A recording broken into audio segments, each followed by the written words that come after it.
C'est le meilleur classico de la saison entre le Barça et le Real. Vraiment, ce classico était incroyable. Bonsoir à tous et à tous, bienvenue sur la chaîne Le 11 d'Or.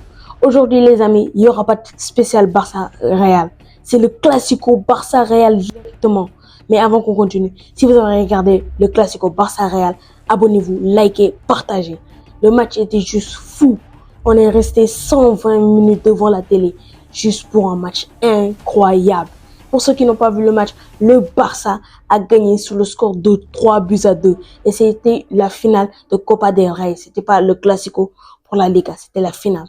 Mais le match était juste incroyable. Donc les amis, restez bien jusqu'à la fin de la vidéo. Je vais tout vous expliquer sur ce match.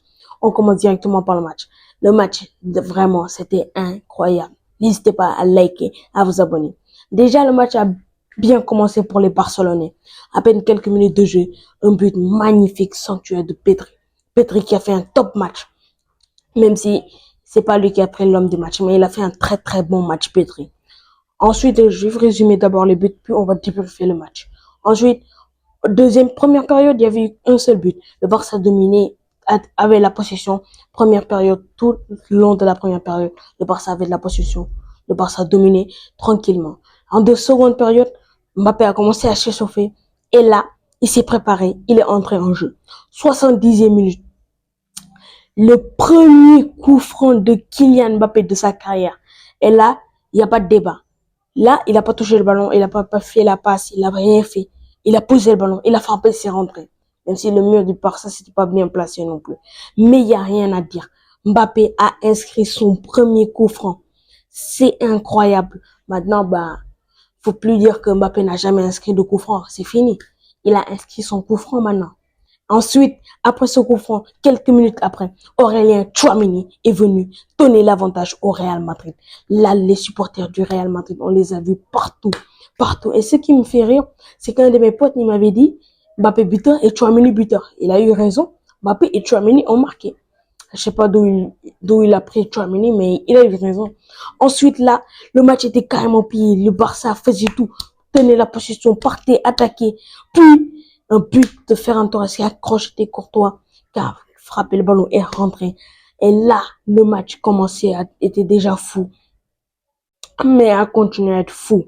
Le match est continué. Ils sont partis en prolongation. Première partie, prolongation, rien. Aucun but. Ok. Deuxième partie de prolongation. Le match continue. Le Real Madrid revient, la balle revient dans leur camp. Luka Modric part. Récupération de Jules Koundé. La frappe. Et le 3-2, le match était incroyable. Koundé qui a marqué le but qui a donné la victoire pour cette équipe du Barça. Le Barça qui va peut-être faire un triplé cette saison. Copa del Rey, Liga, Ligue des Champions. Parce que oui, le Barça va jouer la Ligue des Champions mercredi face à l'Inter. Donc, ce match, c'était un match de préparation. C'est pour ça, quand même, Lewandowski était blessé. Il n'a pas joué le match. C'est pour ça que on l'a mis au repos, même s'il était sur le banc, mais on l'a mis au repos pour préparer le match face à Inter en demi-finale mercredi. Et là, Jules Koundé qui a marqué un but incroyable, un poulet de canon. Il marque des buts, Jules Koundé, mais il n'a pas l'habitude de mettre ce genre de but. Vraiment, ce match était juste incroyable. Et là, ce qui m'a beaucoup plu dans ce match, c'est l'entrée de Kylian Mbappé qui a beaucoup changé dans le match. Déjà, son entrée, il est entré à peine quelques minutes. Il a fait quand même quelques différences jusqu'à ce que ce coup franc arrive. Il frappe, il marque. Et c'est là que le match a commencé à basculer. L'égalisation du 1 but partout. Puis Tchouaméni est venu, il a marqué un but de la tête. Tchouaméni, il marque en Copa del Rey. On l'a vu contre Real Sociedad, il a marqué. Et cette Copa del Rey, elle est juste incroyable. Déjà, on avait eu le Barça Atlético 4-4. On a eu le Real Sociedad 4-3. On vient encore cette finale 3-2. En ce moment, cette Copa del Rey, elle est juste folle. À chaque semaine, je vous dis, la Liga, c'est le meilleur championnat. L'Espagne, ils font les meilleures choses. En ce moment, c'est eux qui dominent tout, quoi. Vraiment, moi, j'ai adoré ce match.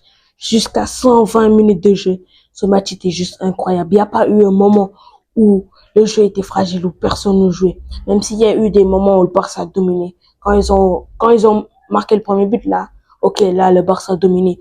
Ils ont tenu le match. Durant tout le match, ils ont dominé. On a vu des tirs par-ci, par-là. Alors, je vais poser une petite question.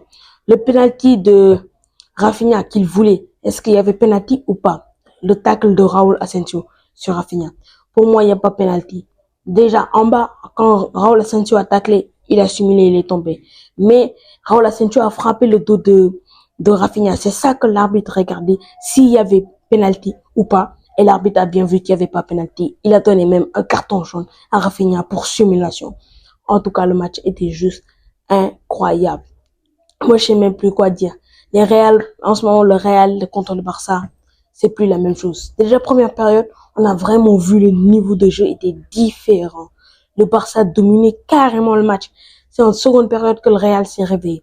Et comme je vous dis, le Real sur les 3 derniers classicos, 1, 2, 3, ils ont même pas une victoire, pas 2, pas 3, mais 0 victoire. 3 matchs contre le Barça, 3 défaites. Le Real Madrid, cette saison, tous leurs classiques contre le Barça, c'est 3 défaites. Et il reste encore un classico. Peut-être ils vont faire un 4 sur 4. 4 sur 4, c'est possible. Chaque fois qu'ils ont le Barça, ils ont peur. Comme on les a vus avant le match, en conférence de presse, ils ont refusé de faire.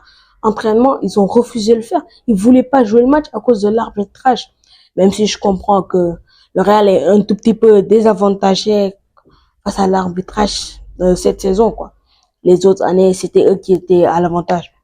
Mais en tout cas, le match était juste incroyable. Alors, peut-être le Real Madrid, parce qu'ils ne se sont pas entraînés, qu'ils ont eu quelques défauts, qu'ils n'étaient pas en leur meilleure forme, ils n'ont pas réussi à gagner ce match. Mais en tout cas, ils ont perdu ce match. Ils ont perdu une finale. Et en ce moment, il ne reste plus que la Liga. La Ligue des Champions, c'est fini. La Copa del Rey, c'est fini. Plus que la Liga. Espérer gagner au moins un titre cette saison. Et quand même, ils vont pas faire saison blanche parce qu'ils ont gagné la Super Coupe. Vainqueur de la Ligue des Champions contre vainqueur de la Ligue Europa, le premier match de Kylian Mbappé, où il avait marqué contre Atlanta. Donc le Real Madrid, heureusement, ils ont de la chance. Ils vont pas faire saison blanche. Par rapport au Barça, qui peut faire un triplé, ce que le Real Madrid n'a jamais fait de son histoire. Alors les amis, si vous êtes restés jusque-là, si vous avez aimé cette vidéo, n'hésitez pas à mettre un like, à vous abonner, à partager, à mettre un petit commentaire, à me dire qu'est-ce que je dois améliorer dans mes vidéos. En tout cas, si vous avez aimé le match, likez, abonnez-vous, partagez. On se retrouve à la prochaine pour une prochaine vidéo.